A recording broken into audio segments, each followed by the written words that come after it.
I'm here at CPS Homes head office on Woodville Road, Cathays, where comedian Joe Lycett, formerly known as Hugo Boss, came with actor Jamie Lang in tow to rave about the student lettings reviews on the 30th of January 2020.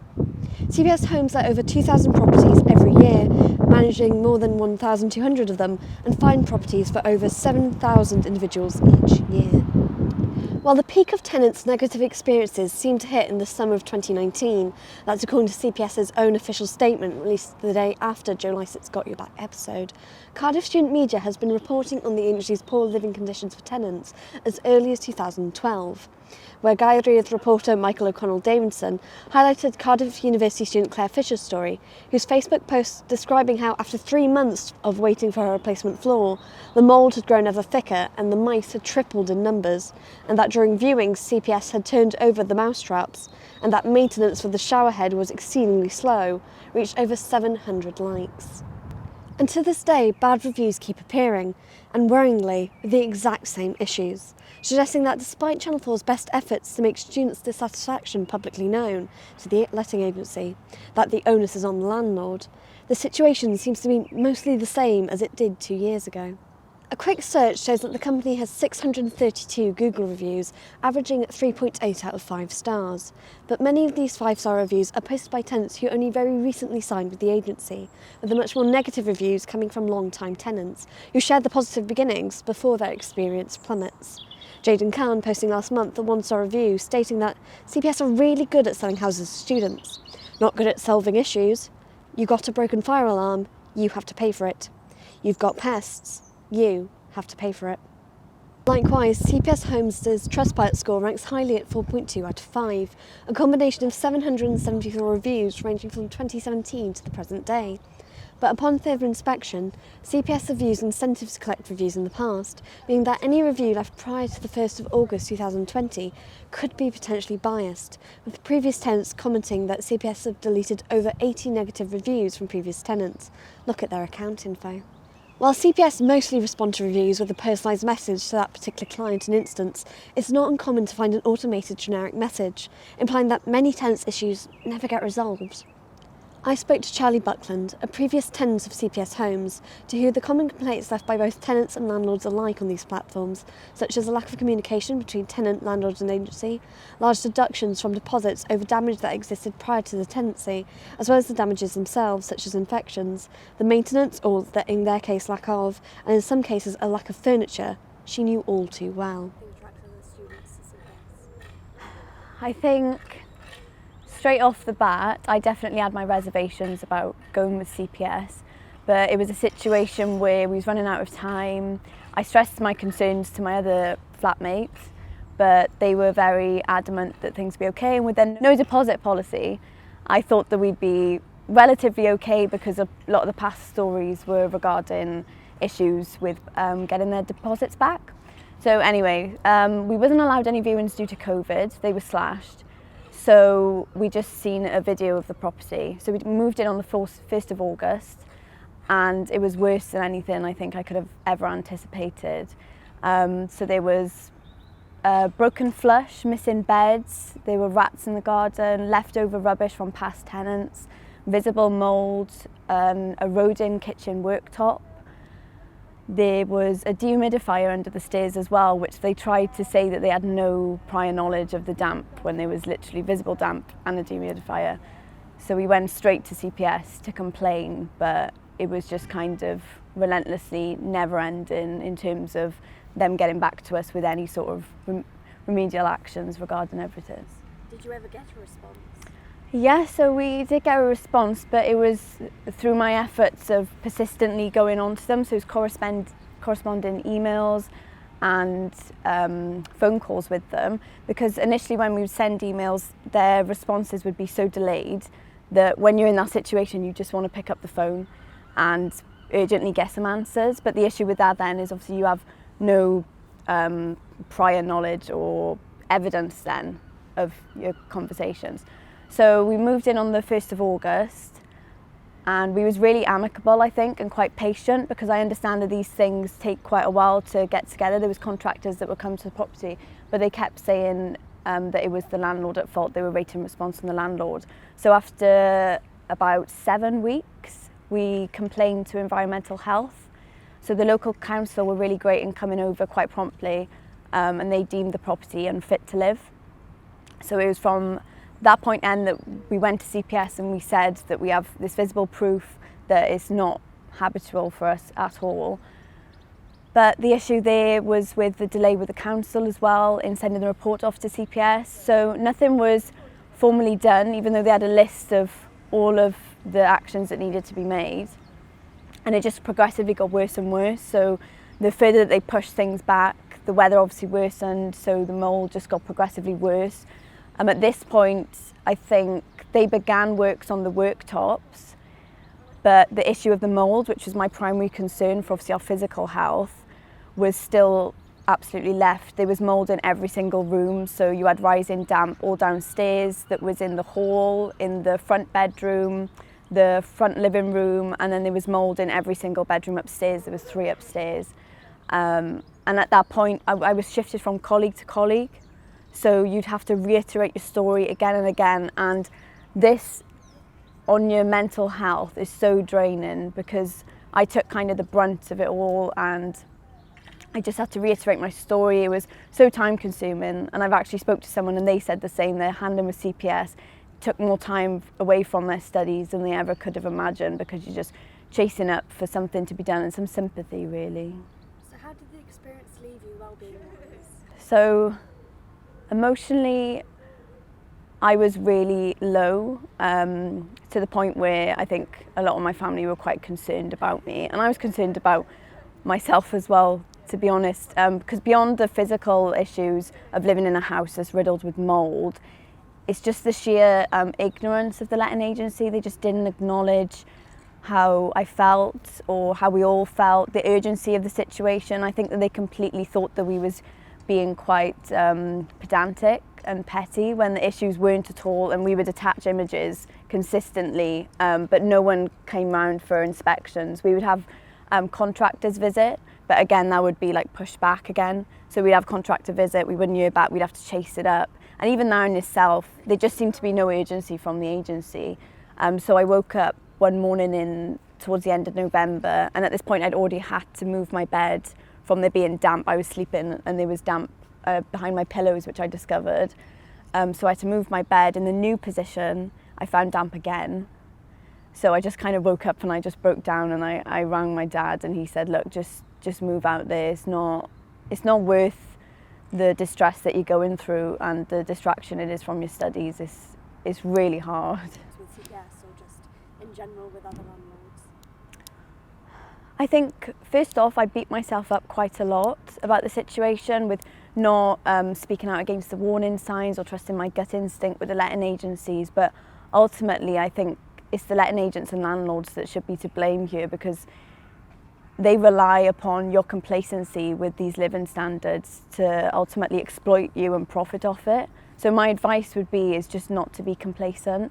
It's not easy, and it hasn't been easy for me at all to speak out about these matters and to kind of resist complying with just going along with it. I mean, it is the easier option, definitely, to sit back and kind of take it, but I don't see why, just because we're students, we should have to put up with such living conditions and be exploited in such a way, because they think that you're naive and they can get away with it. So definitely just speak out, reach out to, there's loads of facilities out there for you, but Citizens Advice in particular, they're really helpful, or shelter homes, your local council. Just see what your rights are and don't take anything that they say at face value, because there's a lot of things hidden within the contract that can actually just be straight up not true and illegal, to be quite frank. So just be really vigilant as you can, really. Doing what they do, why haven't they been put a stop to? I think ultimately the no deposit policy is kind of pride on students in a lesser financial situation. For example, there's a mix of like masters and just bachelor students. So if you're doing a master's, you obviously receive less funding for that. So a no deposit policy is the perfect, ideal situation for you. So I think that they kind of get away with it in those ways.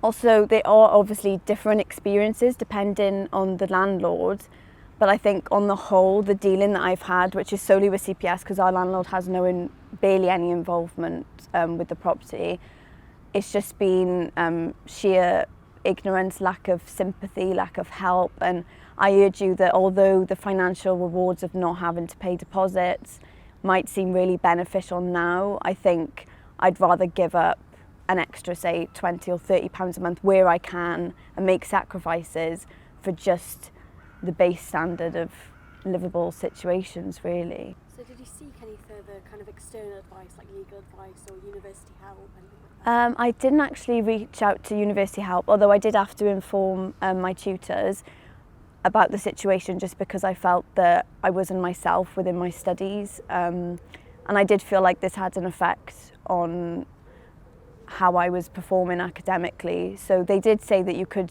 apply for extenuating circumstances, which is not something that I chose to go down, but they were really helpful in the sense that there's, you know, options out there for you to make it easier for you. I reached out to Citizens Advice, which advised me in the earlier first few weeks of us moving in, and it was them who said to me to complain to the local council. But Citizens Advice are great, and you can call them for free as well, which is fantastic. But again, I mean, the only issue with all of these things, and I completely sympathise with, and I think what had such a detriment on my mental health was the fact that it takes so much time. You know, you're calling people, you're waiting on hold to then speak to them, you have to relay information. So, as I say, I know it's not really easy to do, but I think it's really important, because I think if we're all just complacent with it and kind of let them get away with it, or don't fight or call them out basically for anything wrong that they're doing, then they're just going to keep on getting away with it and keep on exploiting students. And I think that's how ultimately they do get away with it, because a lot of students, I'm not generalising, but I think of the vast majority just kind of think, oh, well, I'm not going to be here forever. They can't be bothered to deal with it. But I think it's something that I'm really passionate about, because I just don't think it's just for anyone to have to go through. So do you think more regulation is needed against landlords and letting agencies to avoid misconduct? Definitely. I think without a doubt that was the main problem for us, was within the contract, it's all against the tenant. So it's all primarily the landlord and the letting agency's rights against you. So wavering in between there, where any of our rights was actually quite difficult. I think there's a new act actually coming in the summer regarding it, which is a long time coming, to be honest. I'm not sure exactly the scope, you know, what that will cover entirely. But I think something definitely needs to be done, and there needs to be more regulations. I think CPS especially, because they've had such a terrible history in the past. I just find it unbelievable how they're still kind of pulling these stunts. I don't understand how more people haven't kind of called them out on it, but I think that's how students get lured into it as well, is because they've had such bad publicity. They had sort of a rebrand before we went and signed a contract with them. So I think we was under the kind of falsehood that, oh, they might have changed their ways because there's been so much awareness about them in the media, but unfortunately that's definitely not the case. Has this experience made you more cautious of who you choose to let with? Oh, definitely, 1,000%. Obviously I've had to move home now, but I think when I look to rent a property in the future, I will look out for so many things that I never would have. For example, this sounds really like medial, but the skirting boards in the property, they were barely there. And it was something that I initially spotted, and I thought that was strange. With loads of pipes, you would get like a set of like 4 different pipes. But obviously issues with the pipes mean issue with radiators or older radiators, and just in general, not bringing things up to an attainable standard, or not showing any care then in the property, which can be shown from little tiny things like that, but all towards issues regarding there was, you know, not enough worktop next to the oven, the rail on the stairs was too short. So that was another hazard, which I don't think that's been reprimanded at all. And there's lots of little things that the council picked up that I thought, well, going forward, I will definitely be more aware of those. But obviously, despite that, I would never rent a property without having previously viewed it as well, or even when there's furniture in a property, I think, because in the video the furniture covered so much of the issue. It covered the mould and things like that, so it was hard to kind of decipher from just that how bad it was, I think, whether you viewing it in person or not. So yes, I'll be much more vigilant in the future. Scared to move out or find alternative accommodation? I definitely recognise my privilege for myself because I can commute in around an hour, just under an hour to university. I know not everyone is in that situation to be able to move, but I think that we're often scaremongered from the letting agencies that there's no other possible accommodation out there, when there definitely is, and there's a lot of options to room share. You know, it's not ideal, but I think if it's having that much of an effect on your health, both physically and mentally, then you have to make that sacrifice. I mean, mentally I feel so much better just being out of the property from the first day of just moving my things out of there, because everything stank as well. You know, there's the smell of damp in every single room, the smell on your clothes. I had to wash absolutely everything, which to some, they might be able to overlook it. But I think when you're in your studies, and especially with so much of your work being independent, you need a safe haven and a safe place, a warm place, and a nice home for you to be able to work in. You just can't otherwise. But this isn't the only recent story.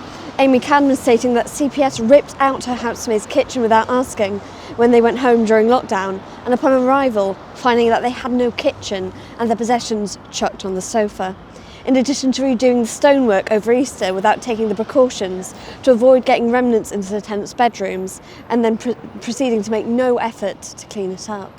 Eve Thomas, whose household experienced rats, broken floorboards you could fall through, and similar to Charlie and Amy, mould, damp, as well as returning to the property to find their belongings moved and covered in dust, stayed for the entirety of her year-long tenancy with CPS Homes last year, and was willing to share the experiences of the household on their behalf. Did you encounter any issues with CPS, and if so, was it with the property or the management or both? Instead of kind of encountering issues, it was more just all we encountered was issues with the property, with the agents, with every single step of the process. There was issues with no help at all.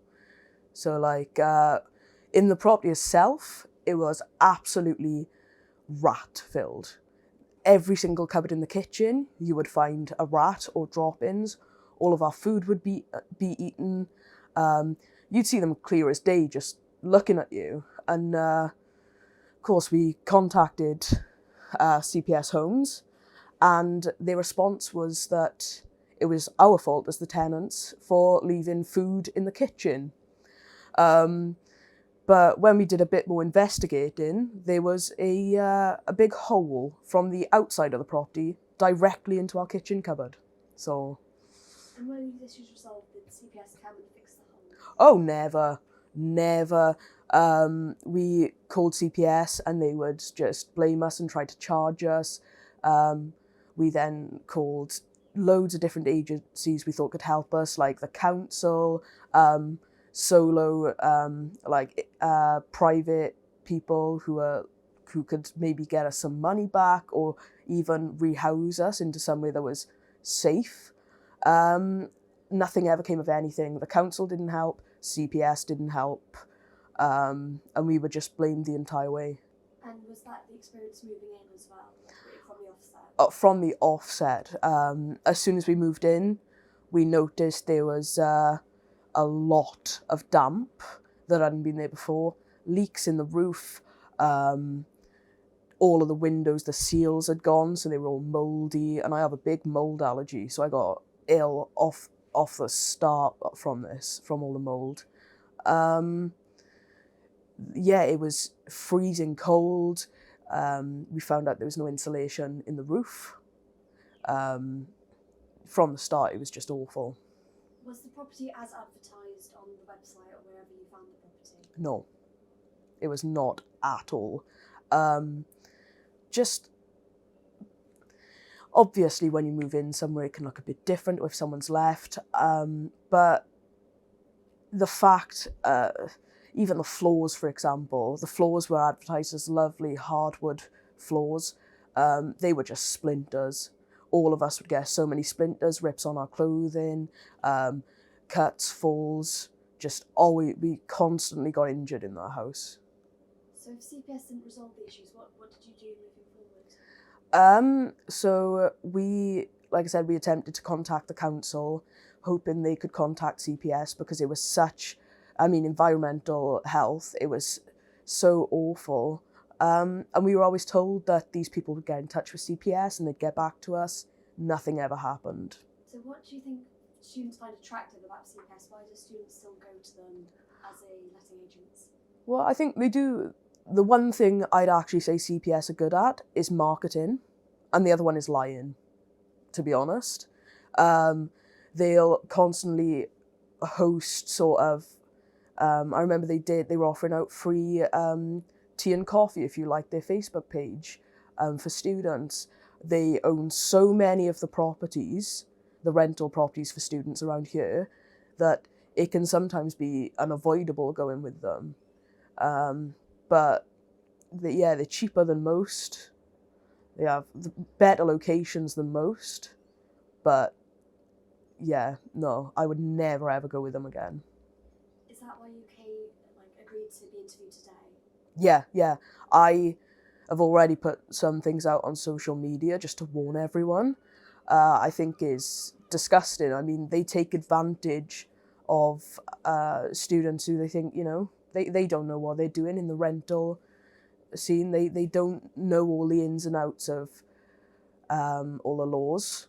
So they just completely take advantage. And as soon as we started citing some of the laws and some of our rights, half the time they would ask us, "What's that? What does that mean?"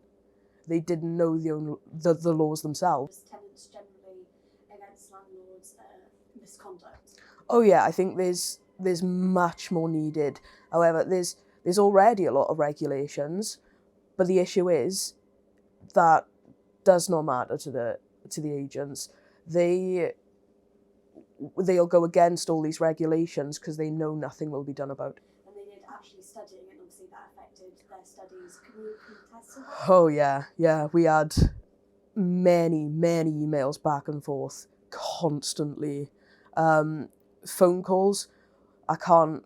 The amount of time I must have been on hold with them. I think for all of the people in our house, their hold music is burned into our brains, and no, awful. And at the end, they blocked our number, so we couldn't even get through to them. They blocked all of the tenants' numbers who'd called them up from our house. So what were you supposed to do? We tried emailing, they never got back to us, and then we thought enough's enough, and we went into their offices, and we were told, nope, it's not this office you need to go to, is that one, and then we were told it's the other one again, and we were just moved about until all that would really come of it is, we'll give you an email. Never happened. So how did the experience leave you, well-being wise? Oh, I'd say at least 3 out of 4 of us, if not all 4 of us who were on that tenancy, had lasting mental health effects from things like panic attacks due to the rats being everywhere. Every single one of us, and I'd say nearly every single person who visited that house got ill from some sort of gastroenteritis or some sort of illness that were due to these rats being everywhere. What stopped you from moving out or finding alternative accommodation sooner? Money.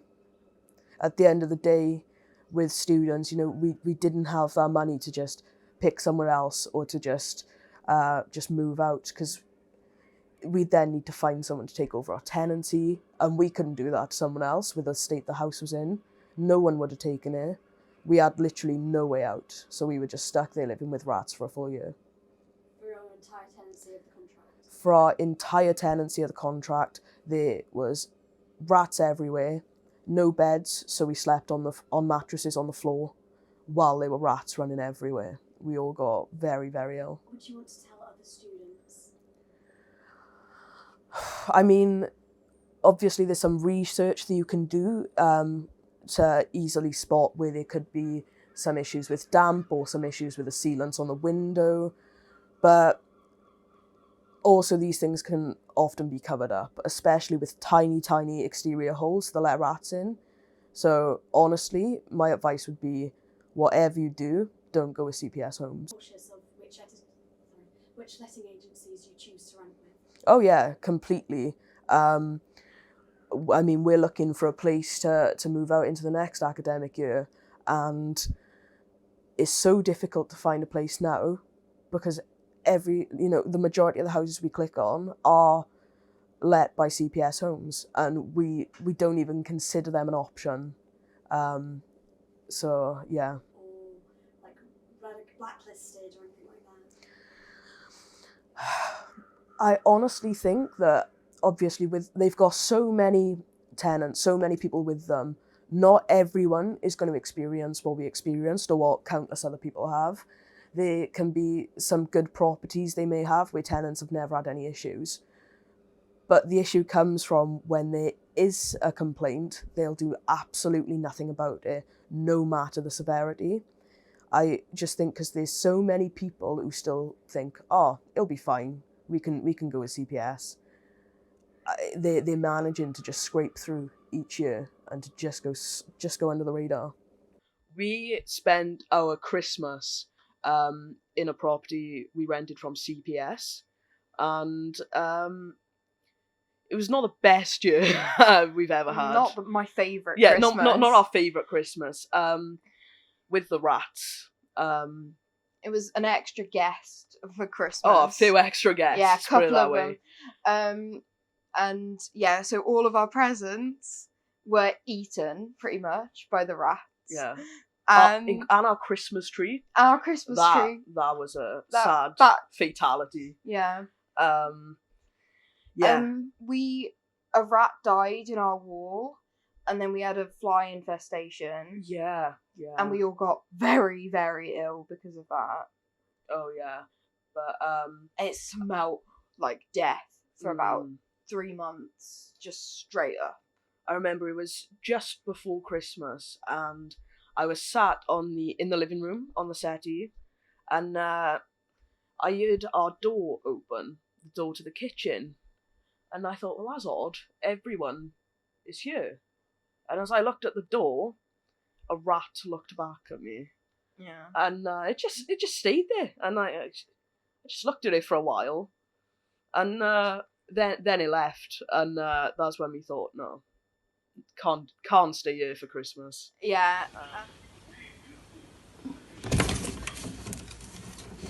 Christmas. Yeah. I had to leave because I was having panic attacks constantly.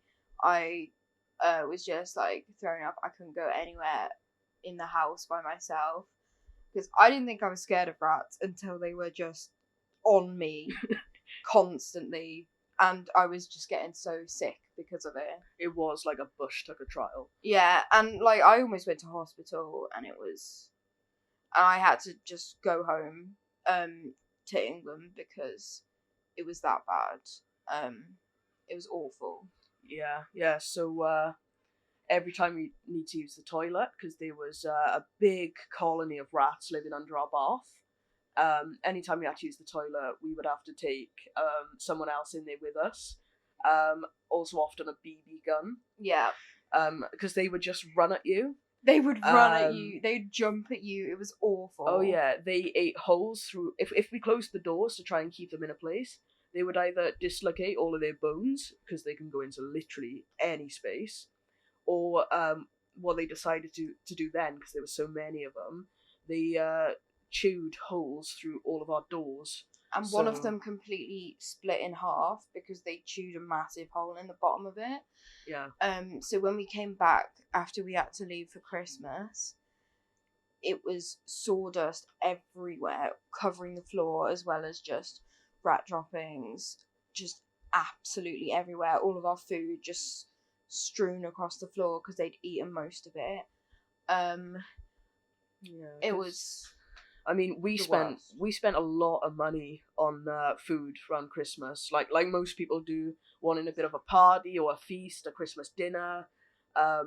we couldn't do any of that because before we could use it, the rats would eat all of the food, all of it. all of it. So that We was lost hundreds so of pounds. much money, Yeah, hundreds and hundreds of pounds. We were scared that CPS were going to blame us for the damage to the property that the rats had just eaten. oh, the and smell. The smell was unbelievably bad. They were just dead rats and living ones, both all over the house. The amount of flies from there, just swarms of flies, swarms of rats, loads of mold, leaks, and Just floorboards coming up, like we would oh, trip yeah. over everything. Like we got broken legs from broken it, kneecap, broken from, kneecaps. we had two broken kneecaps. Two broken from, kneecaps, a floorboard. I did something really weird to my foot because I slipped on like something. I don't know what it was. Rats, probably. A rat. Yeah.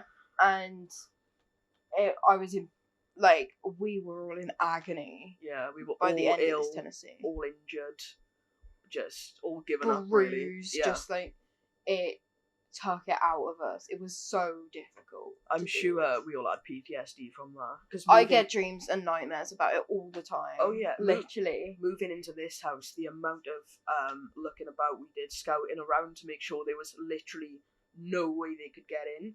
Because in Cathays there's rats everywhere, but the issue is when there's a literal hole in your wall that allows them into your house, which is what happened with us. And we're not untidy people, and it was insulting to us that CPS would blame us for it, even though we could actually see them coming into our house through the holes in the wall, and they told us that it was our fault because we had food in our kitchen. Yeah, we the only help, well, I say help, the only advice we ever got from CPS Homes was to only put food in the higher up kitchen cabinets and not to put food in the lower down kitchen cabinets, as apparently that's why the rats were coming and that's why it was our fault. And they were in those cupboards as well, so Yeah, they were in every cupboard. every single cupboard. So they've given you cupboards that you can't use. Yes. Yeah. They've wasted storage space of them like a landlord. Oh, they said we couldn't put any food in any of the lower down kitchen cabinets. And even when we moved all the food out of the low down ones into the higher up ones, the rats would just go for the higher cabinets. Like, And Yeah. this kitchen was supposed to be big enough to, how many people in it? full, big enough for full, but But you could only use half the storage space. So Yeah. you really could only get enough food for, what, 2 people? yeah, and even then the rats would still eat it. So Yeah. The It- only place we could realistically put food was the fridge, but the seal had broken on that as well, so it didn't really work as a fridge. So So was your milk going off early? And oh messing god, with yeah, stuff? but yeah, I that th- was the least. that of was our the worries. least of our Yeah. worries. We Like- expected that. Yeah, but, it was like it's laughable now, but it still affects us, and it is still. yeah. It was still just so bad. There was a lot of ordering in food, otherwise we just couldn't eat. Doesn't matter whether it was a pot noodle or instant noodles, the rats would have got to them. Yeah. You never acknowledged a hole in the wall. For the hole in the wall, we had a contractor come round who put some. No, he looked at the holes and then advised us to block them up with steel wool. That was it. Can I just lastly ask, was everyone aware of CPS's reputation before you signed with them? Yes. I was not, because I moved in on like last minute, and I hadn't moved to I hadn't been to Cardiff much before, and there is a massive reputation for CPS or throughout the students in Cardiff. Everybody knows to avoid it, even though they have such a monopoly over all of the properties. So it's pretty much unavoidable already. Yeah, I mean, like, personally, I knew the reputation they had, but I did what I think most people do and thought, oh, that won't be me. Oh, we'll be fine. Oh, it's just people complaining. Yeah, they only get reviews from people who have an issue. Yeah. It's everybody that has an issue. Yeah, we completely fell for it, and Yeah. We will not ever do that again. No. I'd avoid CPS at literally all costs. I would rather live under a bridge than in a CPS It's property. safer Because I under a think bridge. there'd be less rats. Yeah. Literally. I'd rather live in a storage container probably. On Literally the M4. Anyway. Anywhere. It's due to the consistency of these repeated claims about certain issues that mass membership community network organisations such as ACORN, the Association of Community Organisations for Reform Now, have formed to organise for a fairer deal for our communities left behind by companies, councils and parliaments. ACORN's Cardiff branch launched in May 2020, 24 days after Joe Lycett's Got Your Back episode broadcast, but was founded in Bristol in 2014 and now has 25 branches across the UK, 3 of which are here in Wales.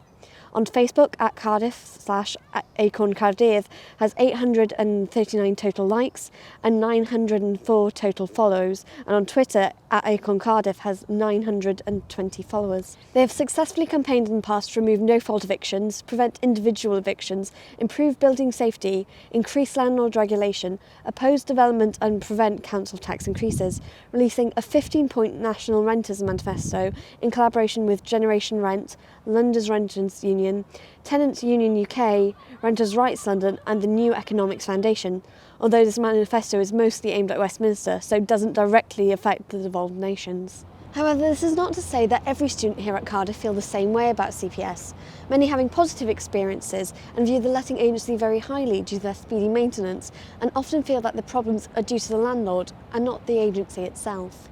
In their official statement in 2020, CPS Homes acknowledged and took accountability for the unforeseen staffing problem that they faced in 2019, which resulted in poor communication between themselves, landlords and tenants.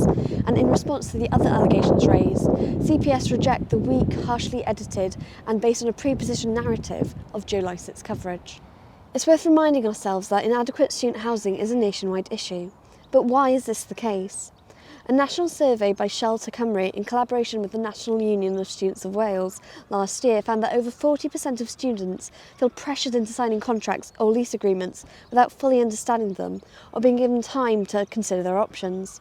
Referencing a UCAS report that over 25% of students in their second year or above secure their accommodation for the next academic year by December, and that 18% of students in Cardiff have done so by October, merely weeks into the academic calendar. This, coupled with financial concerns for 1 in 3 students and universities in terms of funding, even prior to COVID-19, creates this highly pressurised market-driven housing sector. Ultimately, the study suggests that making Wales a more attractive place to study by improving student housing and changing the culture of complacency surrounding student accommodation issues, which seems to be the driving force for little to no changes on the matter, would resolve or at least mitigate these issues. NUS Wales President Becky Ricketts stating, for decades, student housing has been a byword for low quality. Being ripped off by dodgy landlords, living with broken appliances or having to put up with damp and mould are seen as part of student life, to be tolerated and left unchallenged. As President of NUS Wales, I want to challenge the idea that students should just have to put up with shoddy housing as a rite of passage. If you found yourself in similar situations to the experiences discussed today, please contact the Cardiff University Student Advice Team, as well as the Cardiff University Student-Led Housing Service, Housing Action, or alternatively the Property Redress Scheme, following the links below, and seek legal advice if necessary. Twyla Morris, CUTV News.